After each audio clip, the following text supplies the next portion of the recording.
Atos dos Apóstolos, capítulo 13.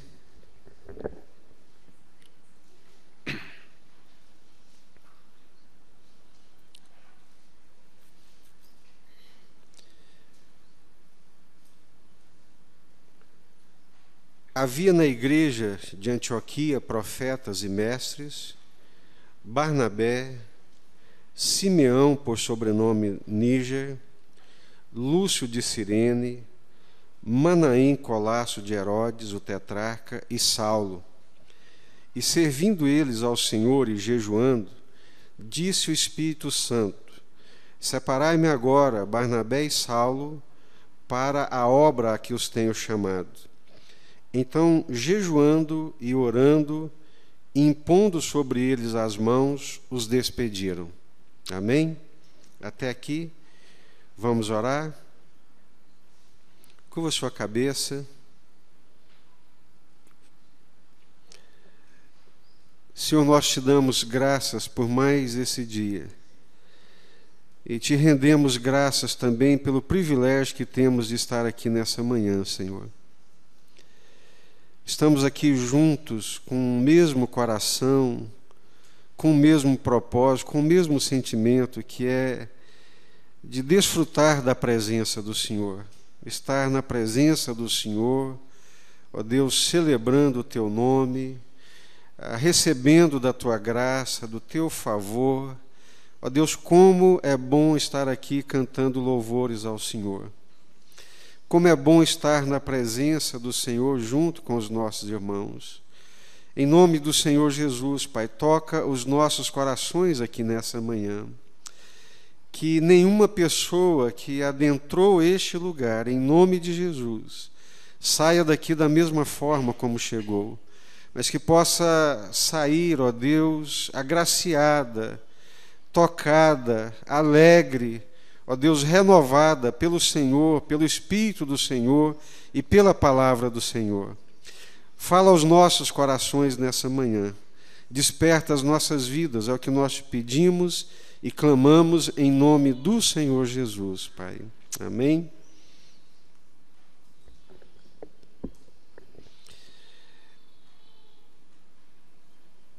A igreja de Antioquia, ela se transformou num modelo de igreja ali comparado com Jerusalém. Na verdade, nós temos duas grandes igrejas no Novo Testamento. Duas igrejas que servem de modelo, que servem de referência aqui no Novo Testamento, que é a igreja de Jerusalém e que é a igreja de Antioquia. Então, quando nós lemos o Novo Testamento e nós queremos ter um modelo, uma referência de igreja, como deve ser a igreja, nós temos essas duas igrejas, a igreja de Jerusalém e a igreja de Antioquia. E hoje pela manhã nós vamos estar dando uma olhada nesse modelo, nesse paradigma de igreja que é a igreja de Antioquia. Amém? Estou vendo aqui a Laila, filha de Eliezer, está aqui com a gente, Deus abençoe. Irmão Pedro também nos pediu para apresentar e saudar aqui nessa manhã a pastora Marina, que está aqui com alguns irmãos. Onde é que está? Está aqui. Seja bem-vinda, minha irmã. Deus abençoe.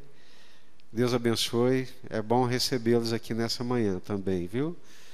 Eu sei que já foram cumprimentados, mas todos os nossos visitantes, sejam bem-vindos em nome do Senhor Jesus.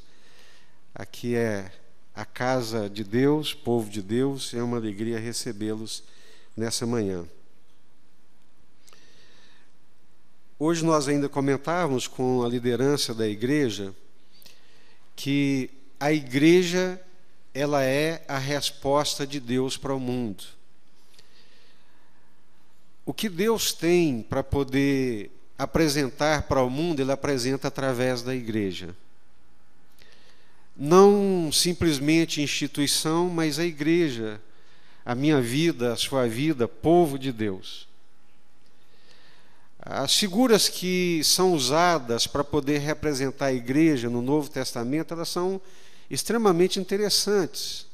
A igreja, ela é sempre apresentada como um edifício, como um redil, como um rebanho, como uma vinha. E a figura que eu gosto muito dela é a figura que Pedro usa. Pedro usa para a igreja a figura de um edifício, um templo, um santuário.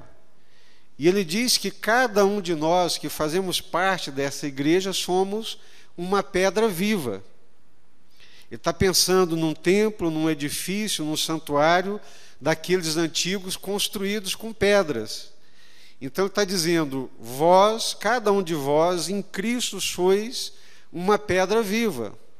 Então, quando nós ajuntamos essas pedras vivas, formamos um santuário para a habitação de Deus. Então, eu não sei se fica claro na sua cabeça, no seu entendimento, mas a habitação de Deus na terra é na igreja. Então, quando nós queremos ouvir Deus, nós ouvimos através da igreja, porque a igreja é esse santuário de Deus onde Deus habita. Então, a igreja, ela é a habitação de Deus, ela tem a palavra de Deus, os pés de Deus, a mão de Deus, ela é a luz de Deus, ela é o sal da terra. Vós sois a luz do mundo, vós sois o sal da terra. Se o sal perder o sabor, para nada mais presta. Se a igreja perder as suas características, se a igreja perder a sua essência, se a igreja perder a sua natureza, ela vira um clube. Ela vira um ajuntamento bonito, de pessoas bonitas, ordeiras, honestas, que cantam bem, mas é um ajuntamento comum. Se ela perder a essência dela, a natureza dela, ela perde a presença de Deus, ela perde a graça de Deus. Se esvazia do que ela tem de mais importante, que é ser santuário de Deus, habitação de Deus, da presença de Deus, da graça de Deus. A beleza da igreja está no fato, não nessa figura que nós usamos muitas vezes de ser a noiva do Cordeiro, mas a beleza da igreja está no fato de que ela é a habitação do Deus vivo. Ela é a presença do Deus vivo, o Deus criador dos céus e da terra, esse Deus onipotente, esse Deus todo-poderoso, esse Deus infinitamente maior, como alguns pensadores dizem, totalmente maior e diferente de mim pela sua grandiosidade, pelo seu mistério, pelo seu poder, pela sua autoridade. Esse Deus habita em nós, esse Deus habita no meio de nós quando nós somos igreja de Deus. Mas a igreja de Deus, ela possui uma natureza, a igreja de Deus, ela tem aspectos que fazem dela ser uma igreja de Deus. Primeiro, a igreja é formada de pessoas regeneradas, pessoas que nasceram de novo, que nasceram do alto, que nasceram dos céus, que nasceram de Deus. Nos meus primeiros dias de fé, esse foi o meu tendão de Aquiles e a minha grande questão teológica.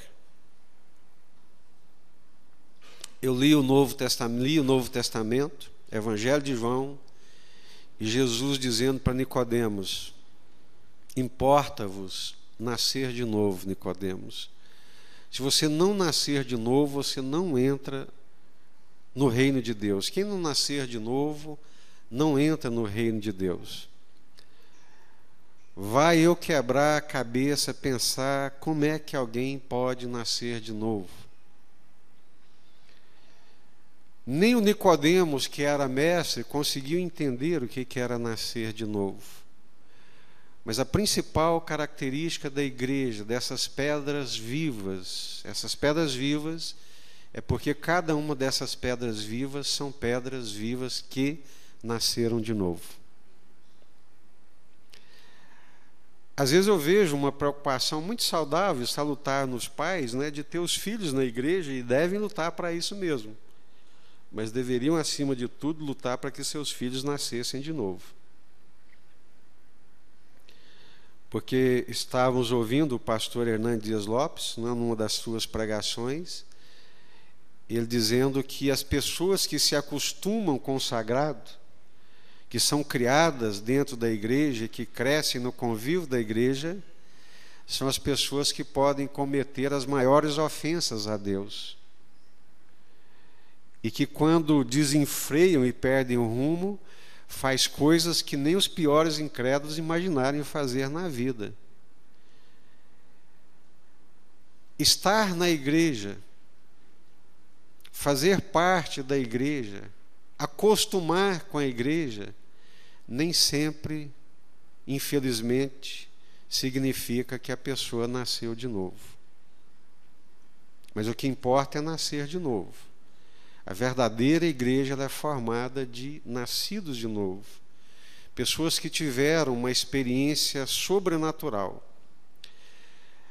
Como eu dizia, eu não entendia muito bem essa questão de nascer de novo, mas um dia lendo um livro do pastor, pensador Franz Schaeffer, Verdadeira Espiritualidade, ele diz, olha, nascer de novo pode ser comparado e cabe muito bem à analogia do nascimento natural.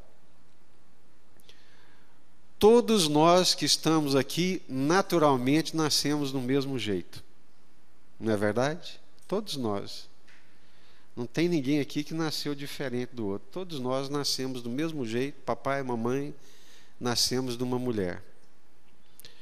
Mas João diz que aqueles que o receberam, veio para os seus não o receberam, mas todos quantos o receberam, o que aconteceu?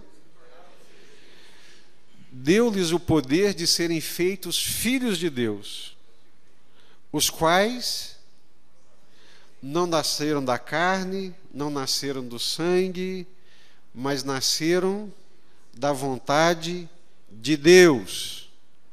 Então, nascer de novo é nascer da vontade de Deus. Nascer naturalmente é nascer da vontade do pai e da mãe. É o nascimento natural. Papai e mamãe casou, né, tem a junção carnal, nascem os filhinhos. Esse é o nascimento da carne e do sangue. Mas nascer de novo, nasce de novo pela vontade de Deus a partir da fé no Senhor Jesus Cristo. Mas a todos quantos o receberam, deu-lhes o poder de serem feitos filhos de Deus. Então é Deus que faz esse novo nascimento, mediante a fé em Jesus, mediante a ação do Espírito Santo. Homem nenhum tem condições de fazer isso, igreja nenhuma pode fazer isso, porque só o Espírito Santo de Deus pode fazê-lo. É um milagre, é sobrenatural. Como é que isso acontece? Da mesma forma como o Espírito Santo envolveu Maria, e naquele envolvimento Jesus foi concebido e nasceu, assim o Espírito Santo nos envolve e faz a gente nascer de novo. Olha, Maria, você vai conceber e vai dar à luz lá, Emanuel, etc e tal. Mas como que vai ser isso? Eu não conheço o varão. Se você conhecesse varão, você teria um nascimento natural. Mas como vai ser um envolvimento do Espírito Santo, vai ser um nascimento sobrenatural. Então, para a pessoa nascer de novo, ela tem que ser envolvida, ela tem que ser tocada, ela tem que ser envolvida nesse processo sobrenatural de uma ação do Espírito Santo de Deus. Amém? É um milagre. É um milagre. Um milagre. É sobrenatural. É quando o coração se quebra, é quando se arrepende, é quando se rende a Jesus, é quando abre o coração para Jesus, é quando faz de Jesus o Senhor da vida.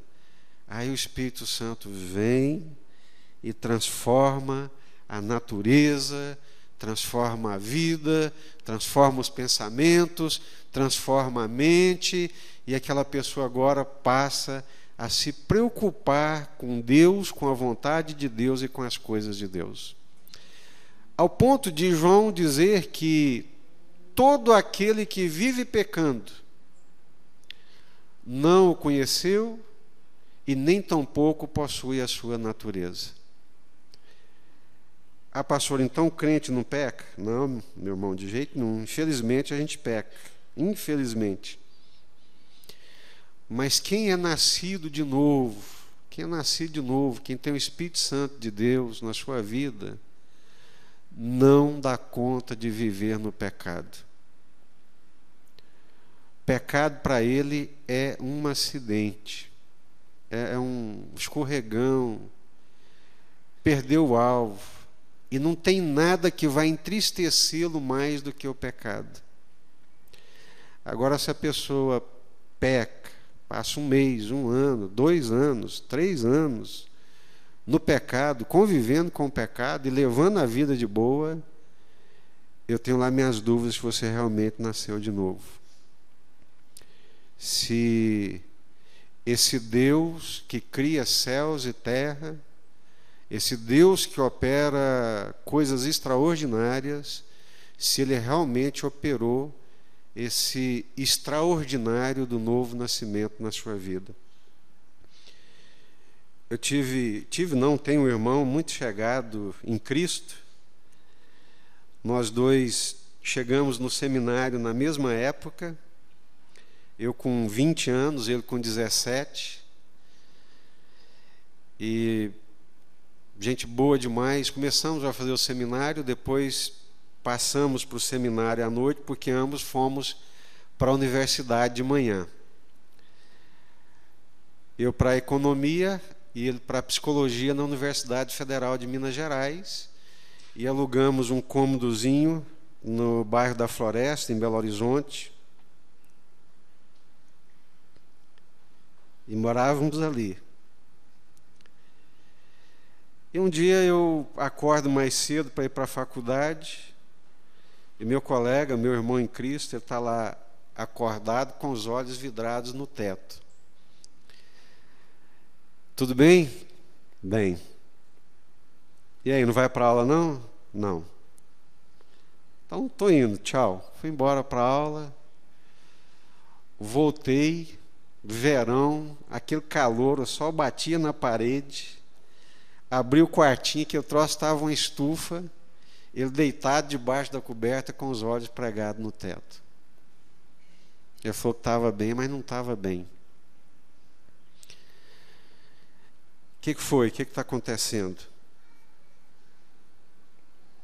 Meus colegas e colegas, rapazes e moças da faculdade, marcamos um acampamento, e nós vamos para um acampamento num sítio aí, e a gente vai ficar de barraca, e aquele acampamento lá vai ser maravilhoso, vai rolar de tudo, todo mundo vai pegar todo mundo vai dormir com todo mundo, e eles me chamaram para ir, eu estou aqui doido para ir, estou morrendo de vontade de ir, eu quero ir, mas a minha consciência não está me deixando ir.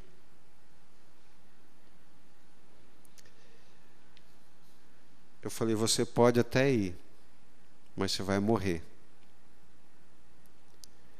Se você pegar o peixe e tirar ele para fora d'água, ele morre. Porque a natureza dele é para viver dentro d'água. Quem tem a natureza divina, quem foi tocado pelo Espírito Santo de Deus, nasceu de novo, é a habitação do Espírito Santo de Deus, tem a natureza do Pai Celestial. Ou vive de acordo com essa natureza, ou morre.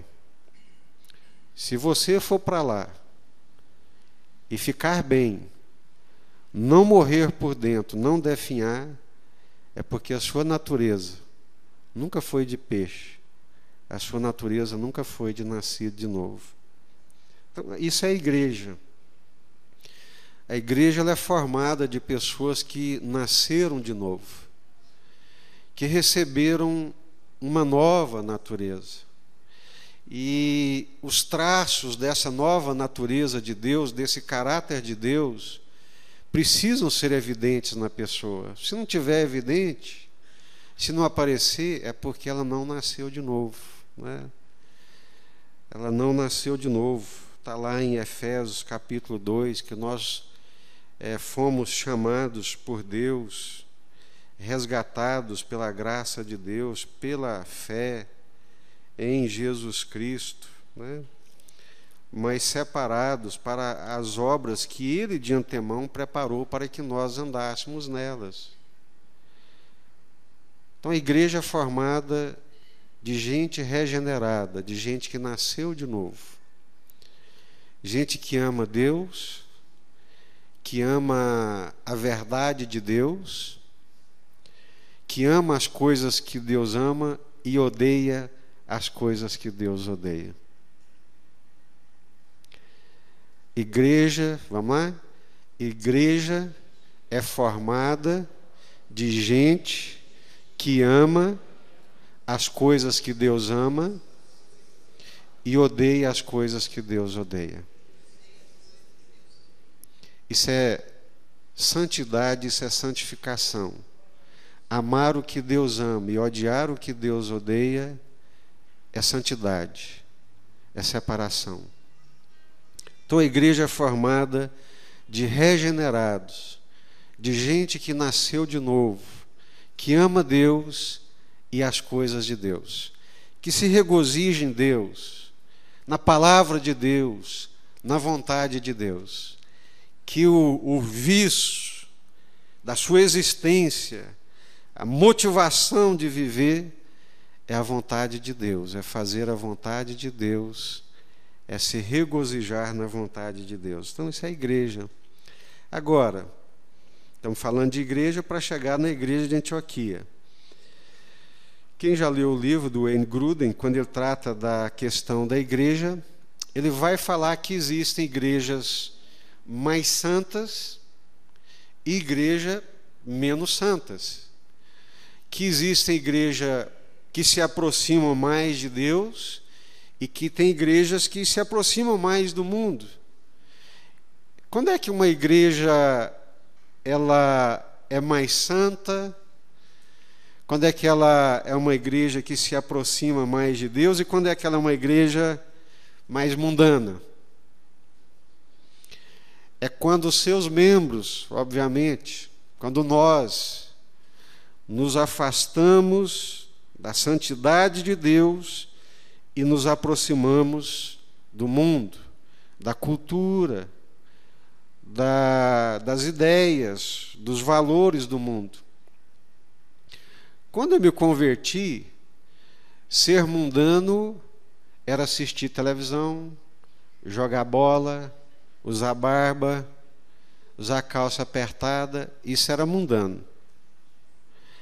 Aí depois, lendo a Bíblia, a palavra de Deus, entendendo, o entendimento foi iluminando, e graças a Deus por isso, eu descobri que mundano é um pouquinho mais do que isso.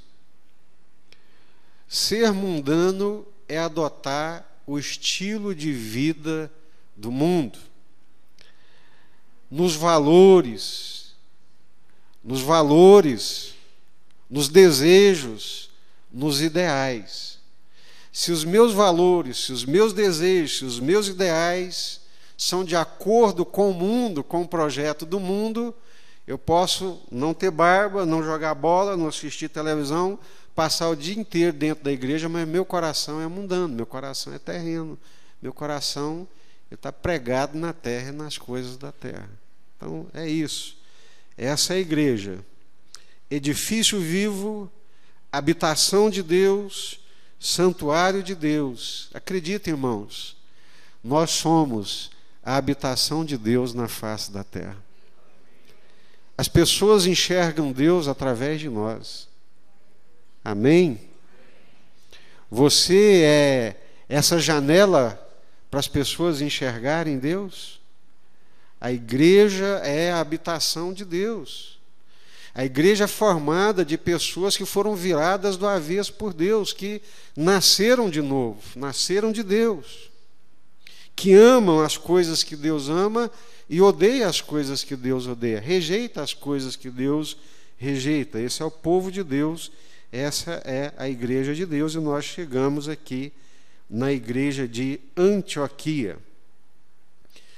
Havia na igreja de Antioquia profetas e mestres. Amém?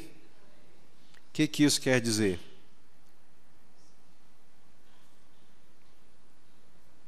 Profetas e mestres.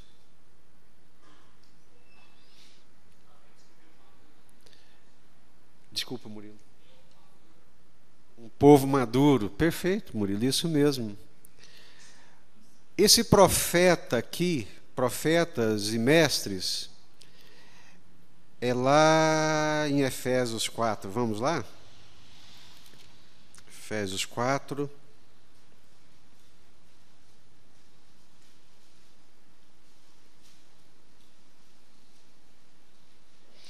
Versículo 11.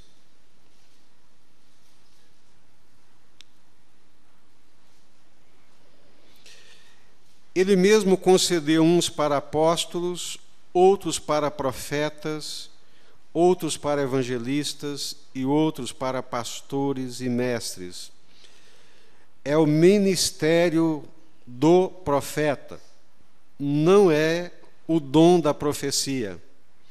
Ágabo tinha o dom da profecia e ele profetizava eventos que haveriam de acontecer, mas ele não tinha o ministério de profeta. Quem tinha ministério de profeta era Barnabé, tinha.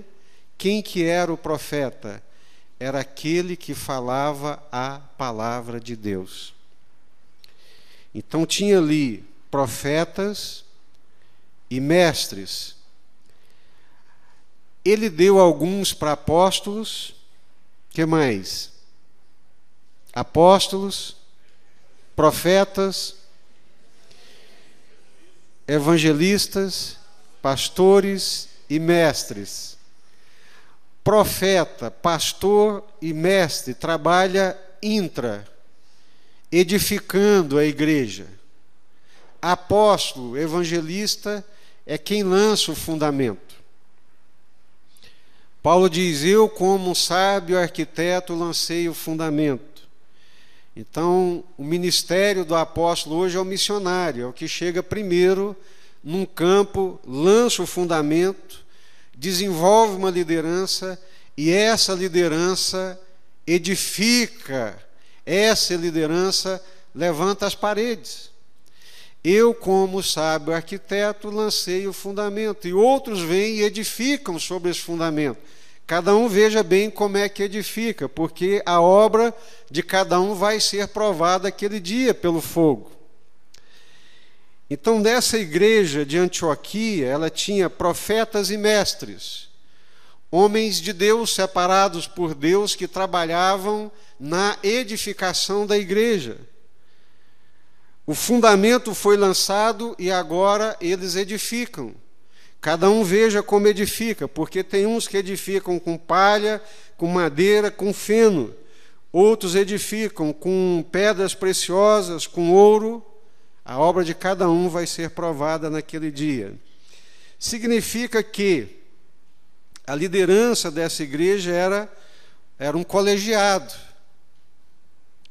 Essa liderança não era uma liderança monárquica. Não tinha ali um líder absolutista. Mas a liderança dessa igreja era uma liderança compartilhada. Tinha profetas, tinha mestres, inclusive dá o nome deles.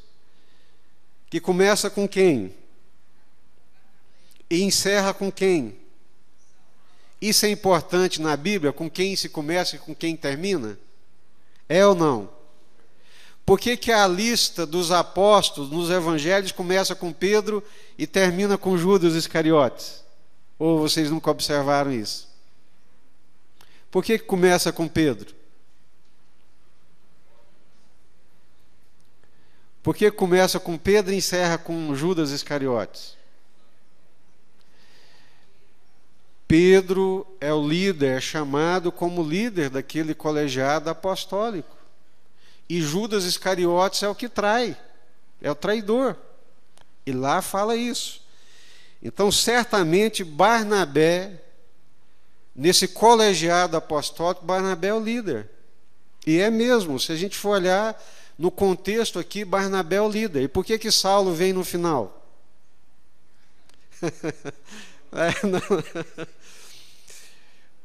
Ele vem no final porque ele é o mais novo. Ele está começando o ministério dele aqui. De certa forma, ele é introduzido no ministério por Barnabé. Barnabé vai lá na Turquia, nas regiões da Cilícia, Tarso, e traz o Barnabé aqui para a Síria, para a cidade de Antioquia. Traz o Saulo, na altura, né, para a cidade de Antioquia. Então, era um colegiado. E certamente Barnabé ele tinha a proeminência de ser possivelmente o mais maduro, o mais velho, o mais experiente, que discipulava os outros. Esse colegiado é interessante também porque ele tem Barnabé.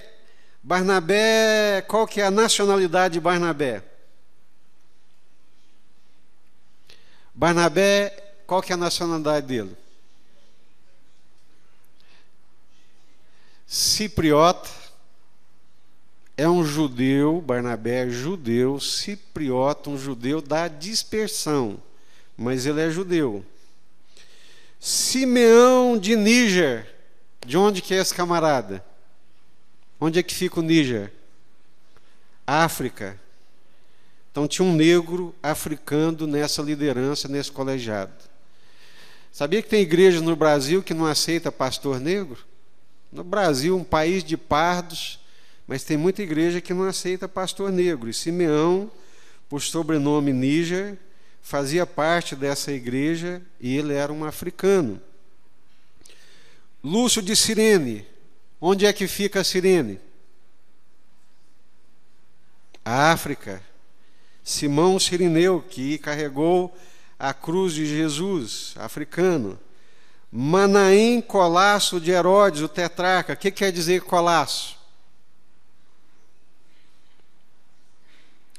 Está vendo que muitas vezes a gente lê e não entende, ou lê e não aprende? Colasso quer dizer irmão de leite de Herodes, o tetrarca. Ou seja, olha a diversidade desse colegiado. Tinha judeu, tinha africano e tinha gente muito importante, muito bem relacionado com o Herodes. Herodes não é nome, não sei se vocês sabem, mas Herodes não é nome. Herodes é título. Assim como Candace também não era nome, Candace era título, né? Então, olha como que era esse colegiado. Não era um colegiado etnocêntrico, porque tinha pessoas de várias regiões do mundo. Africanos, judeus e gente importante da corte, da convivência com o Herodes, da convivência com o rei. Mas era um colegiado que se responsabilizava pela edificação da igreja.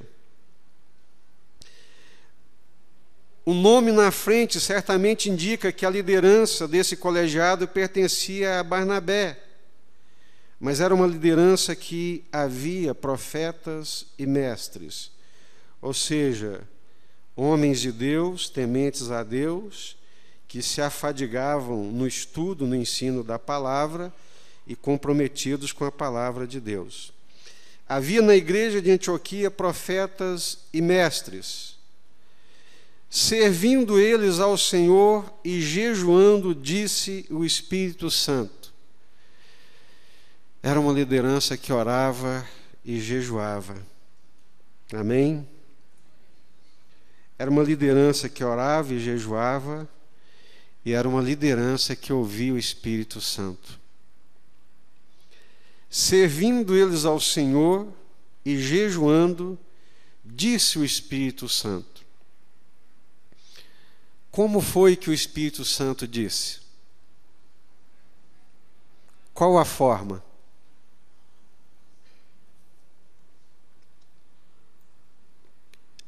Qual a forma? Qual a maneira? Como foi que o Espírito Santo falou? Oi? Eu não vou dizer em lugar nenhum, né, porque eu poderia ferir aí alguma coisa. Mas na maioria das passagens que eu me lembro, que diz que o Espírito Santo falou, dificilmente fala a forma. Porque se falasse a forma, nós engessaríamos a forma. Nós criaríamos uma regra para o Espírito Santo falar. Isso é burrice, estupidez, porque o Espírito Santo é maior do que nós, ele é Deus, ele é Deus.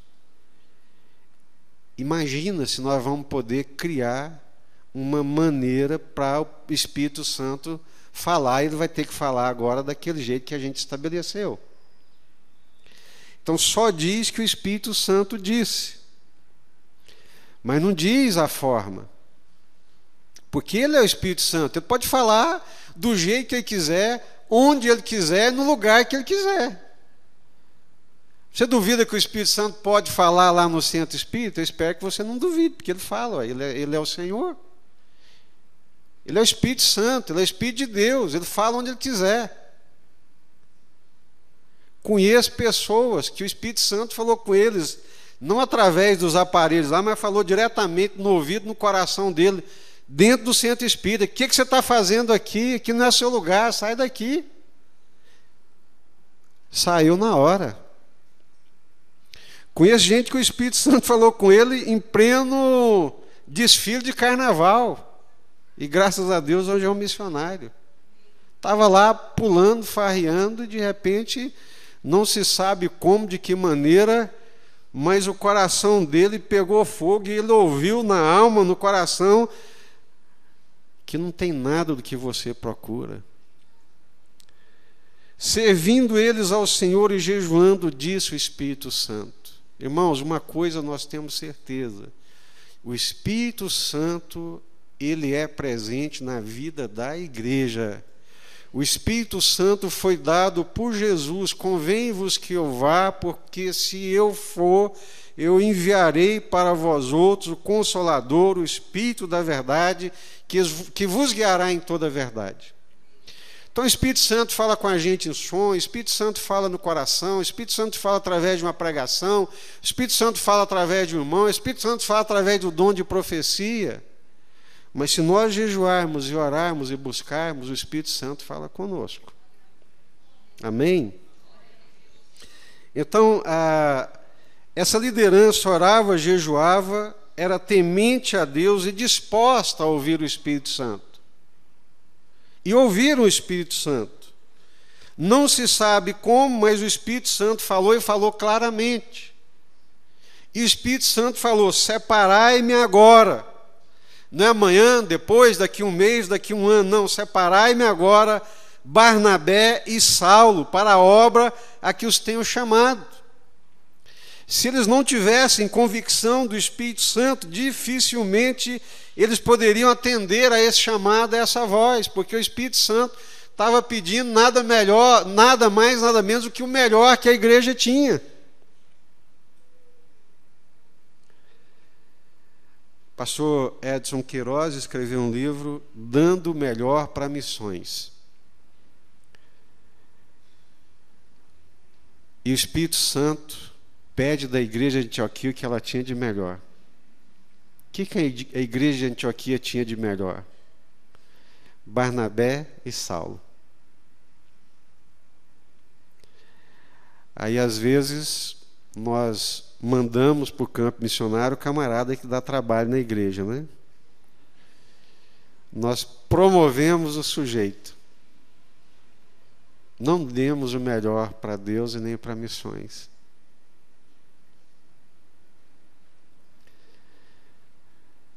É interessante isso, né? Eu disse aqui outro dia: rogai ao Senhor da seara para que envie trabalhadores para a sua seara.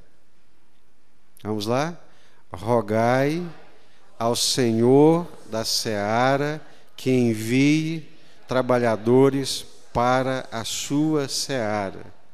A seara tem dono. A seara tem dono. Não é assim do jeito que a gente pensa, do jeito que a gente quer. Quem que é o dono da seara? O Senhor. Ele é o dono da seara. Quem é que manda trabalhadores para a sua seara? O Senhor. Quem foi que pediu Barnabé e Saulo? Quem foi? O Senhor, o Espírito Santo.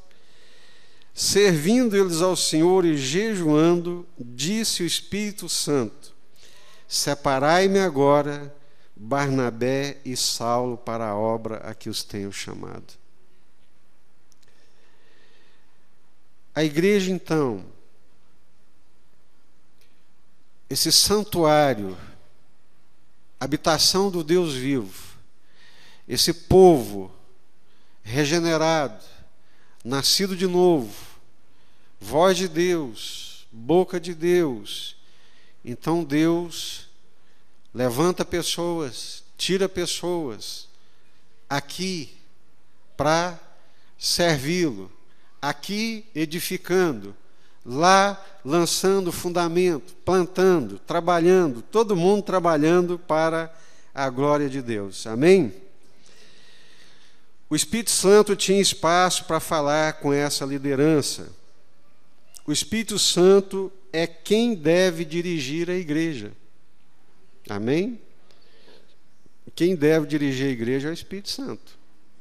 Não sou eu, não é você, não é a diretoria, mas é o Espírito Santo que deve dirigir a igreja. Nós devemos continuamente buscar a direção do Espírito Santo. Pedir ao Espírito Santo que nos oriente, pedir ao Espírito Santo que dirija através dessa liderança. Eu fico lendo aqui assim, irmãos, vou olhando e pensando nos dias de hoje. Eu estou pensando aqui, essa igreja de Antioquia, modelo de igreja, vou pensando nas igrejas que nós estamos tendo hoje, nos dias de hoje, nas lideranças que nós estamos tendo hoje. Então eu posso pensar, você pode pensar e pode fazer essa comparação também. Então era uma liderança temente a Deus. Sabe o que é mais chocante nos dias atuais, quando a gente olha para a igreja de Laodiceia? Porque está escrito lá em Apocalipse capítulo 3, versículo 20: eis que eu estou à porta e bato. A carta é para quem? É para uma igreja ou é para o mundo, para os incrédulos? É para uma igreja. Quem é que está falando? Eu estou batendo na porta. Quem que é? Onde é que Jesus estava nessa igreja? Do lado de fora. Misericórdia. Jesus está do lado de fora. A igreja deixou de existir porque Jesus está do lado de fora? Não. Ela continua. Mas sem a presença de Jesus. Sem a presença do Espírito Santo. Irmãos, sem maldade nenhuma, mas tem muito louvor que é show. O pessoal não precisa do Espírito Santo para poder motivar a galera. Eles descobriram o feeling, o jeito de motivar a galera, de tocar o pessoal, e o pessoal vai, mas não é o Espírito Santo. O Espírito Santo está do lado de fora, Jesus está do lado de fora. Mas é bom ler isso e saber que a igreja é povo de Deus e que essa igreja de Antioquia tem uma liderança, homens de Deus, um colegiado de homens respeitáveis, confiáveis, temente a Deus, que oravam, jejuavam e que ouviam a voz do Espírito Santo, e o Espírito Santo tinha espaço para poder falar com essa liderança, porque tem muitos líderes que não ouvem mais a voz do Espírito Santo porque se julgam Deus, assumiram o lugar de Deus, O Espírito Santo é quem deve dirigir a igreja. O Espírito Santo é o promotor da vontade de Deus na vida da igreja por meio da liderança mas é Ele que promove. O Espírito Santo é também o Espírito que impulsiona a atividade missional da igreja no mundo. Igreja, natureza da igreja é ser missionária. É a natureza da igreja. Faz parte da natureza da igreja ser missional, ser missionária, né? Fazer parte da Missio Dei, da missão de Deus. Lá no seu trabalho, lá na sua escola, por onde quer que você for, você é um representante do reino de Deus, você é uma testemunha de Jesus, é uma testemunha de Deus, ou seja, ali você está fazendo missão, ali você é um missionário. Eu me permito compartilhar com vocês, não é nada pessoal, né? Mas o Adonias, ele chegou para mim um dia e falou: pastor, eu estou querendo ir lá para a região Calunga. As perguntas que eu fiz para ele foram simples. Falei: Adonias, você já levou alguém a Cristo? Na sua trajetória cristã, você levou alguém a Cristo? Você, com o exercício da sua liderança, já conseguiu ajuntar um grupo de pessoas e liderar essas pessoas? Não, pastor, ainda não. Bom, se você não conseguiu fazer isso aqui, eu duvido que você o fará nos Calungas.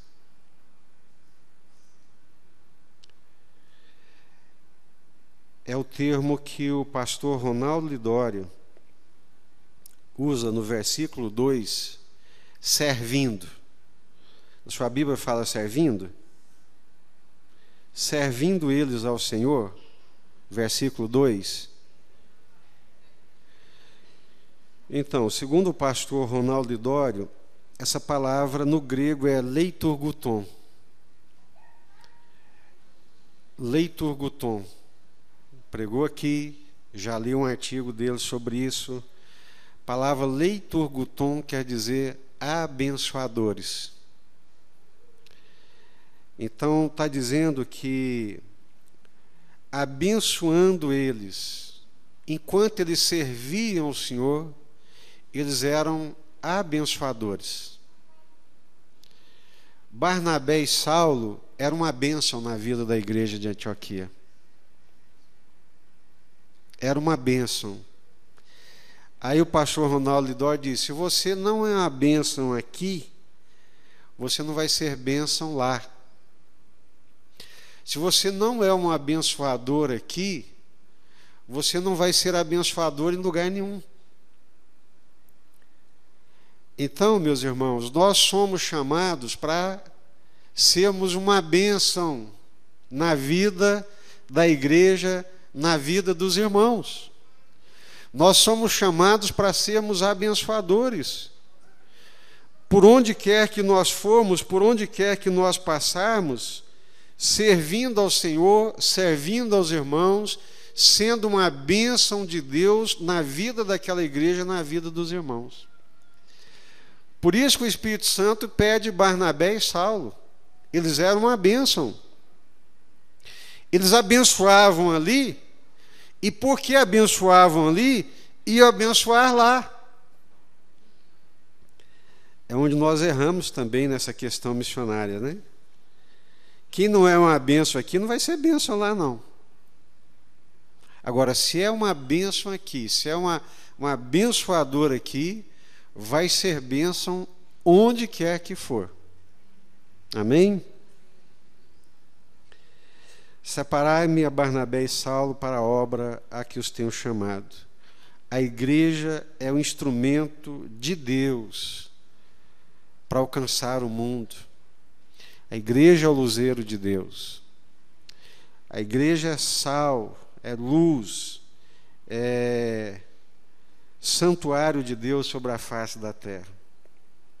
Então, jejuando e orando, impondo sobre eles as mãos, os despediram. Amém? Glória a Deus. O que significa imposição de mãos?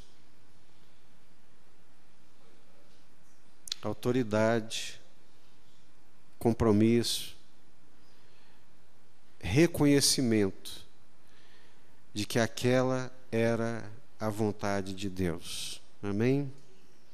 Vamos orar?